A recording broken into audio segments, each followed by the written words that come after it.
പ്രണയപൂർവം നിനക്കായി ഞാൻ ഭാഗം 6. അയ്യോ, ഇത് മോനാണോ? ഇതെന്താ ഇങ്ങനെ? ദൈവമേ, അരപ്പിരിയെ ലൂസുണ്ടായിരുന്നുള്ളൂ, ഇപ്പോൾ അത് മുഴുപ്പിരിയായല്ലോ. ഗായത്രിയുടെ അമ്മ പറഞ്ഞു. അമ്മേ, എന്നെ ദേഷ്യം പിടിപ്പിക്കല്ലേ, ഇതെങ്ങനെയാ? അതൊക്കെ പറഞ്ഞു തരാം എന്ന് പറഞ്ഞ് അവർ കുഞ്ഞിനെ കൊണ്ട് അവിടെ ഇരുന്നു. അന്തം വിട്ട് അമ്മയെ നോക്കിക്കൊണ്ട് ഗായത്രിയിൽ നിന്നു. പിന്നീട് ഗായത്രിയുടെ അമ്മ കഴിഞ്ഞ ദിവസം രാത്രി കുഞ്ഞിനെയും കൊണ്ട് റോസി അമ്മച്ചി വന്നതും ഗൗരി മോന് മുലപ്പാൽ കൊടുക്കുന്നതും പറഞ്ഞു. അവൾക്കും അത് കേട്ടപ്പോൾ സന്തോഷം തന്നെയായിരുന്നു. കാരണം ആ കുഞ്ഞ് എപ്പോഴും കരയുന്നത് അവൾ കേൾക്കാറുണ്ട്. ജനിച്ചിട്ട് ഇതുവരെ ആ കുഞ്ഞിന് മുലപ്പാലിൻ്റെ മാധുര്യം അറിഞ്ഞിട്ടില്ല എന്ന് ഒരിക്കൽ ചേട്ടത്തി പറഞ്ഞത് അവൾ ഓർത്തു. അപ്പോൾ ഇത് നമ്മുടെ മോളല്ലേ? അതെ, അമ്മ പറഞ്ഞു. നീ വേഗം കഴിക്ക്, എന്നിട്ട് കുഞ്ഞിനെ പിടിക്ക്. അത് കഴിഞ്ഞ് ഗൗരി കഴിക്കട്ടെ, അമ്മ പറഞ്ഞു. അവൾ വേഗം ഭക്ഷണം കഴിച്ചു. അപ്പോഴേക്കും ഗൗരി മോന് പാല് കൊടുത്തു. കുഞ്ഞ് ഉറങ്ങിയെന്ന് കണ്ടതും അവൾ ബെഡിൽ കിടത്തി. ഗായത്രിയുടെ അമ്മ അടുത്തേക്ക് വന്നു. അവൾ മോളെ വാങ്ങി മോൾക്കും പാല് കൊടുത്തു.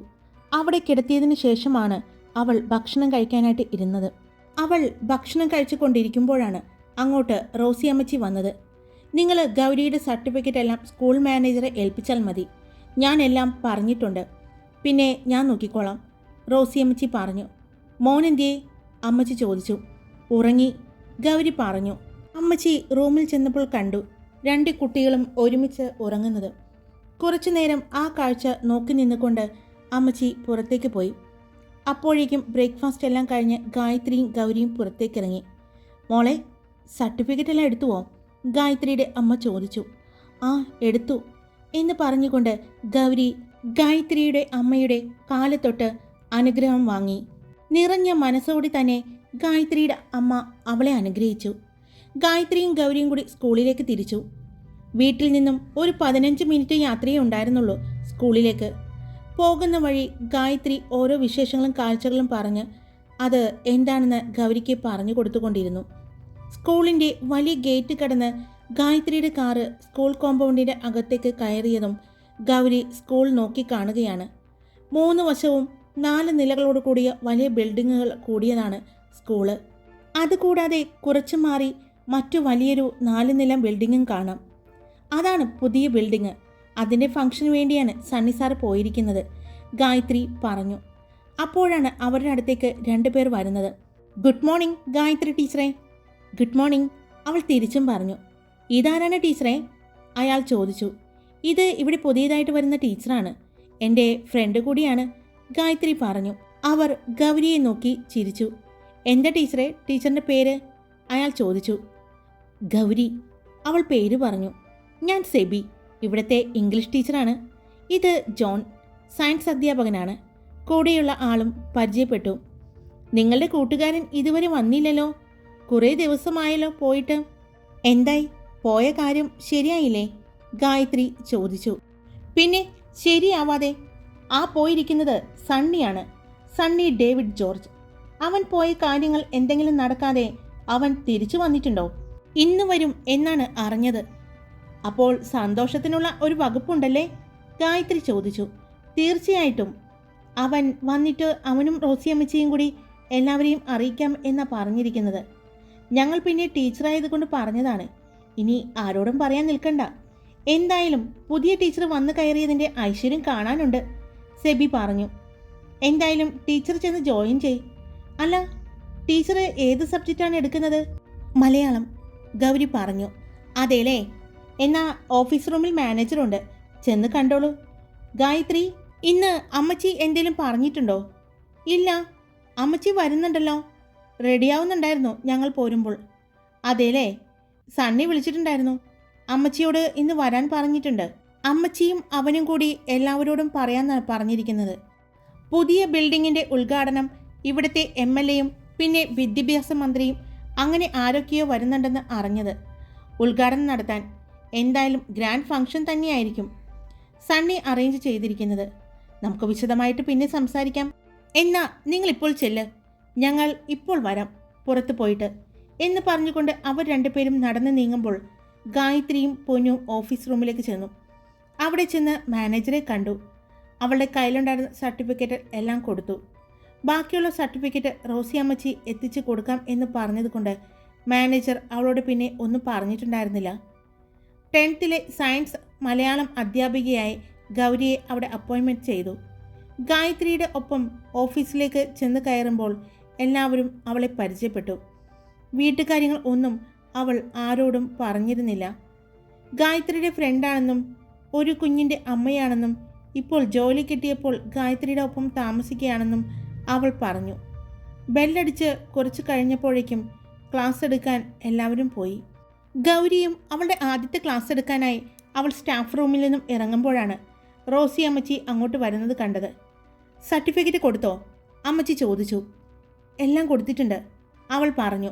എന്നാൽ ചെന്ന് ക്ലാസ് എടുത്തോളൂ. ഏത് ക്ലാസ്സാണെന്ന് അറിയില്ലേ? സബ്ജക്റ്റും മറ്റു കാര്യങ്ങളും കിട്ടിയില്ലേ? റോസി അമ്മച്ചി ചോദിച്ചു. കിട്ടി, അവൾ പറഞ്ഞു. എന്നാ ക്ലാസ് എടുത്തോളൂ. ഞാൻ കൊണ്ടുപോയി ആക്കി തരണോ? അമ്മച്ചി ചോദിച്ചു. എനിക്ക് ക്ലാസ് ഏതൊക്കെയാണെന്ന് ഗായത്രി പറഞ്ഞു തന്നിട്ടുണ്ട്. എന്നാ വാ, ഞാൻ കൂടി കാണിച്ചു തരാം എന്ന് പറഞ്ഞ് അമ്മച്ചി അവളെയും കൊണ്ട് നടന്നു. അവളുടെ പരിഭ്രമം കണ്ടപ്പോൾ തന്നെ അമ്മച്ചിക്ക് മനസ്സിലായി ആദ്യമായി ക്ലാസ് എടുക്കാൻ പോകുന്നതിൻ്റെ ആണെന്ന്. ഒരു ടെൻഷനും അടിക്കണ്ട, 10th സ്റ്റാൻഡേർഡാണ് ആദ്യം എടുക്കാൻ പോകുന്നത്. പിന്നെ 10th ബിയുടെ ക്ലാസ് ഇൻചാർജ് കൂടിയാണ്. ഫസ്റ്റ് ഡേ ആയതുകൊണ്ടാണ് ഞാൻ പറയാതിരുന്നത്, അമ്മച്ചി പറഞ്ഞു. അമ്മച്ചി ഓരോ ക്ലാസ്സുകളും പറഞ്ഞു കൊടുത്തു. ഓരോ കാര്യങ്ങളും അവൾക്ക് പറഞ്ഞു കൊടുത്ത് അവളെ അവളുടെ ക്ലാസ്സിൽ കൊണ്ടുപോയി ആക്കി കൊടുത്തതിന് ശേഷം കുട്ടികൾക്ക് പരിചയപ്പെടുത്തി കൊടുത്തതിന് ശേഷമാണ് അമ്മച്ചി തിരിച്ചു പോയത്. അതെല്ലാം ചെയ്യുമ്പോൾ എല്ലാവർക്കും അത്ഭുതമായിരുന്നു. സാധാരണ റോസി അമ്മച്ചി ആരോടും ഒരുപാട് അറ്റാച്ച്മെൻറ്റ് പോകാറില്ല. എല്ലാവരെയും കാണുമ്പോൾ സംസാരിക്കും, ചിരിക്കും എന്നല്ലാതെ ഓവറായിട്ട് ആരോടും ഒന്നും മിണ്ടില്ല. എന്നാൽ എല്ലാ കാര്യങ്ങളും അമ്മച്ചി അറിയുകയും കാണുകയും ചെയ്യുന്നുമുണ്ട്. അല്പം ഗൗരവക്കാരിയാണെന്ന് എല്ലാവർക്കും ഇടയിലും അമ്മച്ചിയെക്കുറിച്ചുള്ള സംസാരം. വലിയ കുഴപ്പങ്ങളൊന്നും ഇല്ലാതെ ഗൗരി ഫസ്റ്റ് ക്ലാസ് കഴിഞ്ഞു. അവൾക്ക് വലിയ ബുദ്ധിമുട്ടൊന്നും തോന്നിയില്ല. ആദ്യം കുട്ടികളുമായിട്ട് അവൾ പരിചയപ്പെട്ടു, പിന്നീട് ക്ലാസ് എടുത്തു. അവൾ കുഴപ്പമൊന്നുമില്ലാതെയായിരുന്നു ക്ലാസ് എടുത്തത്. പിന്നീട് അങ്ങോട്ടും അവൾക്ക് വലിയ ബുദ്ധിമുട്ടൊന്നും തോന്നിയില്ല. ഉച്ചയ്ക്ക് ബെല്ലടിച്ചതും ലഞ്ച് കഴിക്കാനായി ഗൗരിയും ഗായത്രിയും വീട്ടിലേക്ക് പോകാനായി ഇറങ്ങി. ഗൗരിക്ക് നല്ല ടെൻഷൻ ഉണ്ടായിരുന്നു. മോളും മോനും എങ്ങനെയാണ് എന്ന് അറിയില്ലല്ലോ. മോൾ ഇതുവരെ അവളെ പിരിഞ്ഞിരുന്നിട്ടില്ല. എന്തൊക്കെ പ്രശ്നം വന്നിട്ടും കൂടെ അവൾ ഉണ്ടായിരുന്നു. ഇത്രയും നേരമൊന്നും അവളെ കാണാതെ ഇതുവരെ ഗൗരിയുടെ ജീവിതത്തിൽ ഉണ്ടായിട്ടില്ല.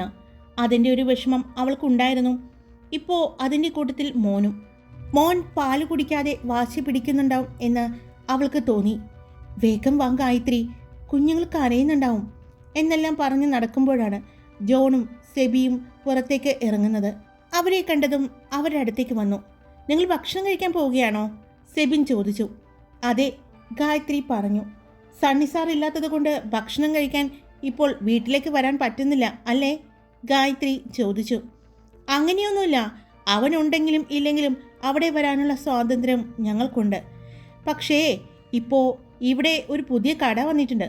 നല്ല ഫുഡാണ് അവിടുത്തെ. അവിടെ നിന്നാണ് കഴിക്കുന്നത്. വല്ലപ്പോഴുമൊക്കെ മാറ്റി പിടിക്കണ്ടേ? ജോൺ ചോദിച്ചു.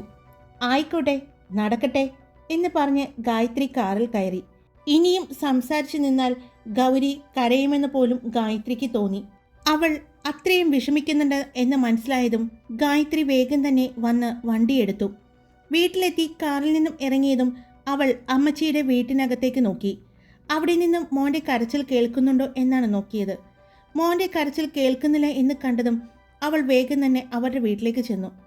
അവിടെ ചെന്നപ്പോൾ ഗായത്രിയുടെ അമ്മ കുഞ്ഞിനെ മടിയിൽ എടുത്തു വെച്ചുകൊണ്ട് ഇരിക്കുന്നുണ്ട്. കരഞ്ഞോ അമ്മേ? അവൾ ഓടിച്ചെന്ന് അമ്മയുടെ അടുത്തിരുന്നു കൊണ്ട് ചോദിച്ചു. ഇല്ല മോളെ, വാശിയൊന്നും കാണിച്ചില്ല. ഇടയ്ക്ക് ഒന്ന് എഴുന്നേറ്റു, അപ്പോൾ ഞാൻ എടുത്തുകൊണ്ട് നടന്നു. പിന്നെ കുറച്ച് പാല് കാച്ചി ചൂടാറാൻ വെച്ചിരുന്നു. കൊടുത്തു നോക്കി, ചുണ്ട് നനയ്ക്കാൻ വേണ്ടിയെങ്കിലും. പക്ഷേ മടിയൊന്നും കാണിക്കാതെ കുറച്ച് കുടിച്ചു. അത്രയേയുള്ളൂ, അമ്മ പറഞ്ഞു. ചെല്ല്, മോളൊന്ന് മുഖമൊക്കെ കഴുകി വന്നിട്ട് കുഞ്ഞിന് എടുത്ത് പാല് കൊടുക്ക്. അമ്മ പറഞ്ഞതും അവൾ വേഗം തന്നെ വാഷ്റൂമിലേക്ക് നടന്നു. വേഗം മുഖം കഴുകി കുഞ്ഞിനെ എടുത്ത് ബെഡ്റൂമിലേക്ക് പോയി. അവൾ പാല് കൊടുത്തു. ഇത്രയും നേരം കൊടുക്കാതിരുന്നത് കൊണ്ട് തന്നെ അവൾക്കും അതിൻ്റെതായ ബുദ്ധിമുട്ടുണ്ടായിരുന്നു. മോള് പാല് കുടിച്ച് കഴിയുമ്പോഴേക്കും അവൾ ഗായത്രിയുടെ അമ്മയുടെ അടുത്ത് പറഞ്ഞിരുന്നു മോനെ കൊണ്ടുവരണമെന്ന്. അപ്പോഴേക്കും അമ്മച്ചി മോനെ അങ്ങോട്ട് കൊണ്ടുവന്നിരുന്നു. പെട്ടെന്ന് കൊണ്ടുവരാൻ പറ്റില്ല മോളെ, സണ്ണി വന്നിട്ടുണ്ട്. അവൻ്റെ അടുത്ത് കിടന്ന് ഉറങ്ങായിരുന്നു. അപ്പനും മോനും കൂടി കിടന്നാൽ പിന്നെ ഒന്നും അറിയില്ല, അമ്മച്ചി പറഞ്ഞു. അമ്മച്ചിയുടെ മകൻ സണ്ണി എത്തിയിട്ടുണ്ട് എന്നറിഞ്ഞപ്പോൾ അവൾക്ക് ചെറിയൊരു വിഷമം തോന്നി. കാരണം മോനെ ഇനി രാത്രി പാല് കൊടുക്കാനും മറ്റും എന്ത് ചെയ്യുമെന്ന് അവൾ ആലോചിച്ചു. അവളുടെ ആലോചന മനസ്സിലായതുപോലെ ഒന്നും ഓർത്ത് ടെൻഷനാവണ്ട, അവനുണ്ടെങ്കിലും പകൽ സമയത്ത് സ്കൂളിലും മറ്റും ആയിരിക്കും. സമയം കിട്ടുന്നത് പോലെ അമ്മച്ചി കൊണ്ടുവന്ന് മോനെ മോൾക്ക് തരാം, അമ്മച്ചി പറഞ്ഞു. അവൾ മോളെ നോക്കിയപ്പോൾ പാല് കുടിച്ച് വയറ് നിറഞ്ഞ് വെറുതെ അവളുടെ മുഖത്തേക്ക് നോക്കി കിടക്കുന്നത് കണ്ടതും അവൾ കുഞ്ഞിനെ ബെഡിലേക്ക് കിടത്തി. എന്നിട്ട് മോനെ വാങ്ങി വേഗം പാല് കൊടുത്തു. അപ്പോഴെല്ലാം അമ്മച്ചി മോളെ കളിപ്പിച്ചുകൊണ്ടിരിക്കുകയായിരുന്നു. അവനും പരിഭവം കുറച്ച് കാണിച്ചുവെങ്കിലും പരാതിയൊന്നും കൂടാതെ അവനും പാല് കുടിച്ചു. വയറ് നിറഞ്ഞു കിടക്കുന്ന 2 മക്കളെ കണ്ടതും അവളുടെ മനസ്സ് നിറഞ്ഞു. മോളെ ഗൗരി, ഭക്ഷണം കഴിക്കേ, ഗായത്രിയുടെ അമ്മ പറഞ്ഞു. അപ്പോഴേക്കും അമ്മച്ചി കുഞ്ഞിനെയും കൊണ്ട് പോയിരുന്നു. ഗൗരി ഭക്ഷണം കഴിക്കാൻ ചെന്നപ്പോഴേക്കും ഗായത്രി ഭക്ഷണം കഴിക്കാൻ തുടങ്ങിയിരുന്നു. അവൾ കുഞ്ഞിനെ അമ്മയുടെ കയ്യിൽ കൊടുത്തുകൊണ്ട് അവളും ഭക്ഷണം കഴിച്ചു. വീണ്ടും തിരിച്ച് സ്കൂളിലേക്ക് പോയി. 3:45 ആയതും തിരിച്ച് വേഗം തന്നെ വീട്ടിലേക്കെത്തി. അപ്പോഴും കുഞ്ഞിച്ചക്കനെ അമ്മച്ചി ആരും കാണാതെ കൊണ്ടുവന്ന് അവളുടെ കയ്യിൽ കൊടുത്തു. അങ്ങനെ വലിയ കുഴപ്പങ്ങളൊന്നും ഇല്ലാതെ ആ ദിവസം കടന്നുപോയി. രാത്രിയായിരുന്നു. നല്ല ടെൻഷൻ. മോൻ ഒരു ദിവസമേ തൻ്റെ കൂടെ കിടന്നുള്ളൂ എങ്കിലും അവൾക്ക് അവൻ വരാതെയായപ്പോൾ വിഷമം തോന്നി. എന്നാലും അവൻ്റെ പപ്പ വന്നിട്ടുള്ളത് കൊണ്ട് നേരത്തേതുപോലെയുള്ള അവൻ്റെ കരച്ചിലുകൾ ഒന്നും കേൾക്കുന്നില്ല എന്ന് അവൾ ശ്രദ്ധിച്ചു. റൂമിലെത്തിയതും അവൾ ജനാല തുറന്നിട്ടു. മോൻ കരഞ്ഞാൽ അറിയണമല്ലോ എന്ന് കരുതി. മോനെ, സണ്ണി, എത്ര നേരമായി ഞാൻ വിളിക്കുന്നു, ഭക്ഷണം കഴിക്കടാ, അമ്മച്ചി വിളിച്ചു. ഇത്രയും നേരം ഈ ചെക്കൻ എന്തൊരു ഉറക്കായിരുന്നു. നിനക്ക് രാത്രി ഉറങ്ങണ്ടേ? എൻ്റെ അമ്മച്ചി എവിടെ പോയാലും തിരിച്ച് ഇവിടെ നമ്മുടെ വീട്ടിലെത്തിക്കഴിഞ്ഞാൽ, അതും എൻ്റെ മുറിയിലെത്തിക്കഴിഞ്ഞാൽ അല്ലാതെ ഞാനിങ്ങനെ കിടന്ന് ഉറങ്ങാറുണ്ടോ? അവൻ ചോദിച്ചു. കുഞ്ഞിനെയും എടുത്തുകൊണ്ട് പടികൾ ഇറങ്ങി വന്നുകൊണ്ടാണ് അവൻ്റെ ചോദ്യം. മോൻ കണ്ണു തുറന്ന് തന്നെയാണ് അവൻ്റെ ദേഹത്ത് പറ്റിക്കിടക്കുന്നതെന്ന് അമ്മച്ചി കണ്ടു. അമ്മച്ചി കുഞ്ഞിനെ വാങ്ങി. നീ വന്ന് ഭക്ഷണം കഴിക്ക്, അമ്മച്ചി പറഞ്ഞു. അപ്പോൾ അമ്മച്ചിയോ? അത് പിന്നെ ഞാൻ കഴിച്ചു. കഴിച്ചോ? അങ്ങനൊരു പതിവില്ലല്ലോ. ഇവിടെ ഞാനുള്ളപ്പോൾ എൻ്റെ കൂടെയല്ലേ അമ്മച്ചി കഴിക്കാനിരിക്കുന്നത്, അവൻ ചോദിച്ചു. ഇന്ന് പൊടിയരിക്കഞ്ഞി ഉണ്ടാക്കി ത്രേസ്യ, അതുകൊണ്ട് അത് കുടിച്ചു. ഇനി വേണ്ടാഞ്ഞിട്ടാണ്, അമ്മച്ചി പറഞ്ഞു. ആണോ? സണ്ണി ഡൈനിങ് റൂമിൽ കൈ കഴുകി വന്നിരുന്നു. ഭക്ഷണം കഴിച്ചു തുടങ്ങിയതും അമ്മച്ചി കുഞ്ഞിനെയും കൊണ്ട് അവിടെ നിന്ന് പുറത്തേക്കിറങ്ങി. എങ്ങനെയും ഗൗരിയുടെ അടുത്ത് ചെന്ന് പാല് കൊടുത്ത് കൊണ്ടുവരണം എന്നായിരുന്നു അമ്മച്ചിയുടെ ചിന്ത. അതുകൊണ്ട് കൂടിയാണ് അമ്മച്ചി സണ്ണിയുടെ ഒപ്പം ഭക്ഷണം കഴിക്കാതെ അതിനു മുമ്പ് ഭക്ഷണം കഴിച്ച് എഴുന്നേറ്റത്. അമ്മച്ചി കുഞ്ഞിനെയും കൊണ്ട് വേഗം ഗൗരിയുടെ വീട്ടിലേക്ക് ചെന്നപ്പോൾ ജനാലയിൽ തന്നെ നോക്കി നിൽക്കുന്ന ഗൗരിയെ കണ്ടു. അമ്മച്ചി അവിടെ നിന്നും വരുന്നത് കണ്ട ഗൗരി വേഗം തന്നെ റൂമിൽ നിന്ന് പുറത്തേക്കിറങ്ങി. അവൾ ശബ്ദമുണ്ടാക്കാതെയാണ് പുറത്തേക്കിറങ്ങിയത്. വാതിൽ തുറന്നു. വാതിൽ തുറന്ന് കുഞ്ഞിനെ വാങ്ങി വേഗം തന്നെ റൂമിലേക്ക് വന്നു. വേഗം കുഞ്ഞിന് പാല് കൊടുത്തു. അവൻ്റെ വയറ് നിറഞ്ഞു കഴിഞ്ഞാൽ പിന്നെ അവനൊരു ചിരിയുണ്ട്. അപ്പോൾ വായിൽ പിടിച്ചിരിക്കുന്ന പാലെല്ലാം കൂടി പുറത്തേക്ക് പോകുന്നത് കാണാം. അപ്പോൾ മനസ്സിലാകും ചെക്കൻ്റെ വയറ് നിറഞ്ഞു എന്ന്. ആ ഒരു അവസ്ഥയിൽ എത്തിയതിന് ശേഷമാണ് ഗൗരി കുഞ്ഞിനെ അമ്മച്ചിയുടെ കയ്യിൽ കൊടുത്തത്. എന്നാൽ ഭക്ഷണം കഴിച്ച് എഴുന്നേറ്റ സണ്ണി അവൻ്റെ ഫോൺ റിങ് ചെയ്തതും കേട്ടു. ഫോണും എടുത്തുകൊണ്ട് സംസാരിച്ച് നടക്കുമ്പോഴാണ് ജനാലയുടെ ഭാഗത്ത് എത്തിയപ്പോൾ അമ്മച്ചി കുഞ്ഞിനെയും കൊണ്ട് ഔട്ട് ഹൗസിൻ്റെ ഭാഗത്ത് നിന്ന് വരുന്നത് അവൻ കാണുന്നത്. അത് കണ്ടതും അവൻ്റെ നെറ്റി ചുളിഞ്ഞു. അവൻ മുൻവാതിക്കലേക്ക് വന്നു. സണ്ണി വരുന്നത് കണ്ടതും അമ്മച്ചി ഒന്ന് ചിരിച്ചു. അമ്മച്ചി കുഞ്ഞിനെയും കൊണ്ട് എങ്ങോട്ടാ പോയത്? സണ്ണി ചോദിച്ചു. ഞാൻ ചുമ്മാ മോനുമായിട്ട് ഇവിടെ വന്ന് ഇരുന്നപ്പോഴാണ് അവിടെ അവരെല്ലാവരും നിൽക്കുന്നത് കണ്ടത്. അങ്ങോട്ട് പോയതാണ്. അവിടെ നമ്മുടെ മോനെ പോലെ തന്നെ ഒരു കുഞ്ഞു മോളും ഉണ്ടല്ലോ. അപ്പോൾ അങ്ങനെ അവിടെ നിന്നു, അമ്മച്ചി പറഞ്ഞു. മഴ പൊടിയുന്നുണ്ട്. സാധാരണ അമ്മ സന്ധ്യ കഴിഞ്ഞു കഴിഞ്ഞാൽ മോനെ പുറത്തേക്ക് ഇറക്കാറില്ലല്ലോ, അതുകൊണ്ട് ചോദിച്ചതാണ്, സണ്ണി പറഞ്ഞു. അതിന് ചെറിയൊരു പുഞ്ചിരി അമ്മച്ചി നൽകി. പിന്നെ എന്തോ ആലോചിച്ചതുപോലെ, മോനെ സണ്ണി, കുഞ്ഞിനെ അമ്മച്ചിയുടെ അടുത്ത് കിടത്തട്ടെ. 2 ദിവസം എടുക്കും നിന്റെ ഈ ക്ഷീണമൊക്കെ മാറണമെങ്കിൽ തന്നെ. നീ ഉറങ്ങിക്കോ. ഇപ്പോൾ എഴുന്നേറ്റ് കഴിഞ്ഞ കുഞ്ഞ് നല്ല കരച്ചിലാണ്. അത് മോൻ്റെ ഉറക്കത്തെ ബാധിക്കും, അമ്മച്ചി പറഞ്ഞു. എന്നാൽ കുറച്ചു നേരം കൂടി ഞാൻ അവനെ ഇരുത്തി കളിപ്പിക്കട്ടെ, എന്നിട്ട് ഉറങ്ങാൻ നേരം ഞാൻ അമ്മച്ചിയുടെ റൂമിൽ കൊണ്ടുവന്ന് കിടത്താം, സണ്ണി പറഞ്ഞു. അവൻ കുഞ്ഞിനെയും എടുത്ത് സോഫയിലിരിക്കുമ്പോൾ, അമ്മച്ചി, ഇവനിപ്പോൾ ഒരു പ്രത്യേക മണമാണല്ലോ, ഇത്രയും നാളും ഈ മണം ഉണ്ടായിരുന്നില്ലല്ലോ, സണ്ണി ചോദിച്ചു. അതിപ്പോൾ കൊടുക്കുന്ന ഫുഡിൻ്റെ ആയിരിക്കും, അമ്മച്ചി പറഞ്ഞുകൊണ്ട് വേഗം റൂമിലേക്ക് കയറി. ആണോടാ, ഇപ്പോൾ എൻ്റെ കുഞ്ഞ് കഴിക്കുന്ന ഈ കുറുക്കിൻ്റെ മണമാണോടാ? എന്തായാലും നല്ല മണമാണ് കേട്ടോ, പപ്പയ്ക്ക് ഇഷ്ടപ്പെട്ടു എന്ന് പറഞ്ഞുകൊണ്ട് അവൻ അവൻ്റെ മുഖം കുഞ്ഞിൻ്റെ കവിളിലും മൂക്കിലും എല്ലാം ഉരച്ചു. അപ്പോൾ അവൻ്റെ ഒരു ചിരിയുണ്ട്, അത് കാണാൻ വേണ്ടിയാണ് അങ്ങനെ ചെയ്യുന്നത്. അല്പസമയം കഴിഞ്ഞതും സണ്ണി കുഞ്ഞിനെ അമ്മച്ചിയുടെ അടുത്ത് കൊണ്ടുപോയി കിടത്തി. അവൻ റൂമിലേക്ക് പോയി. അന്ന് വെളുപ്പിന് കുഞ്ഞിൻ്റെ കരച്ചിൽ കേട്ടാണ് അമ്മച്ചി കണ്ണു തുറന്നത്. അമ്മച്ചി സമയം നോക്കിയപ്പോൾ മനസ്സിലായി, ഇന്നലത്തെ അതേ സമയം തന്നെയാണ് അവൻ കരഞ്ഞത്. അമ്മച്ചി റൂമിലെ ലൈറ്റ് ഇട്ടു. കുറച്ചു നേരം അവനെ എടുത്തുകൊണ്ട് നടന്ന് ഉറക്കാൻ ശ്രമിച്ചു. എങ്കിലും അവൻ വാശിയിൽ തന്നെയാണ് എന്ന് മനസ്സിലായതും അമ്മച്ചി ഫോണെടുത്ത് ഗൗരിയെ വിളിച്ചു. പെട്ടെന്ന് തന്നെ അവിടെ ഫോൺ എടുത്തതും, ഉറങ്ങിയില്ലായിരുന്നോ, അമ്മച്ചി ചോദിച്ചു. ഉറങ്ങി, മോൻ്റെ കരച്ചിൽ കേട്ടപ്പോൾ നോക്കിയതാണ്, അവൾ പറഞ്ഞു. അമ്മച്ചി ഇങ്ങോട്ട് കൊണ്ടുവരുമോ, മോൻ നല്ല കരച്ചിലാണല്ലോ, അവൾ പറഞ്ഞു. ഞാൻ കൊണ്ടുവരാം മോളെ, അതിനെ ഞാൻ വിളിച്ചത് എന്ന് പറഞ്ഞ് ഫോൺ കട്ട് ചെയ്തുകൊണ്ട് അമ്മച്ചി കുഞ്ഞിനെയും എടുത്ത് ഗൗരിയുടെ വീട്ടിലേക്ക് നടന്നു. അമ്മച്ചി അവിടെ ചെല്ലുമ്പോഴേക്കും കണ്ടു ഗൗരി വാതിൽ തുറന്ന് പുറത്ത് നിൽക്കുന്നത്. അമ്മച്ചി വേഗം കുഞ്ഞിനെ ഗൗരിയുടെ കയ്യിലേക്ക് കൊടുത്തുകൊണ്ട് ഇന്നലത്തെ പോലെ തന്നെ ആ സിറ്റ് ഔട്ടിൽ ഇരുന്നു. അല്പസമയം കഴിഞ്ഞതും ഗൗരി കുഞ്ഞിനെ ഉറക്കി അമ്മച്ചിയുടെ കയ്യിൽ കൊണ്ടുവന്ന് കൊടുത്തു. അമ്മച്ചി കുഞ്ഞിനെ എടുത്തുകൊണ്ട് അവിടെ നിന്ന് നടന്ന് വീട്ടിലേക്ക് വരുമ്പോൾ ഇതെല്ലാം കണ്ടുകൊണ്ട് ആ വീടിൻ്റെ മുകളിലെ നിലയിൽ ബാൽക്കണിയിൽ സണ്ണി നിൽക്കുന്നുണ്ടായിരുന്നു. അമ്മച്ചി എന്തിനാ ഈ നേരത്ത് കുഞ്ഞിനെയും കൊണ്ട് അങ്ങോട്ട് പോയത്? അവിടെ നിന്ന് ആ സ്ത്രീയുടെ കയ്യിലേക്ക് എന്തിനാ കുഞ്ഞിനെ കൊടുത്തത്?